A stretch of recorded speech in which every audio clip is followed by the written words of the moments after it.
جی بسم اللہ الرحمن الرحیم۔ زیر نظر ویڈیو مسجد عائشہ صدیقہ رضی اللہ تعالیٰ عنہ سے متعلق ہے۔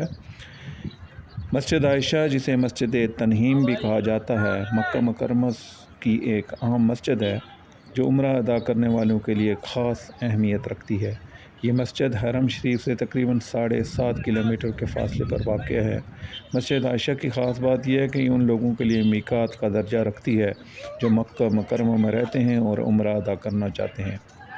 یعنی اگر آپ مکہ مکرمہ میں مقیم ہیں اور عمرہ کرنے کا ارادہ رکھتے ہیں تو آپ کو مسجد عائشہ سے احرام باندھنا ہوگا۔ اس کی وجہ یہ ہے کہ حضرت عائشہ صدیقہ رضی اللہ تعالیٰ عنہا نے حجۃ الوداع کے موقع کے اوپر یہاں سے عمرے کا احرام باندھا تھا، اس لیے اس مسجد کو مسجد عائشہ کہا جاتا ہے۔ مسجد عائشہ سے عمرہ کرنے کا احرام باندھنے کے لیے طریقہ کار یہ ہے کہ وہاں جائیں، آپ غسل کریں اور احرام کے 2 سفید چادریں پہن لیں، عمرے کی نیت کریں اور تلبیہ لبیک اللہم لبیک لبیک لا شریک لک لبیک ان الحمد والنعمت لک والملک لا شریک لک پڑھیں۔ اب آپ عمرے کے لیے تیار ہیں۔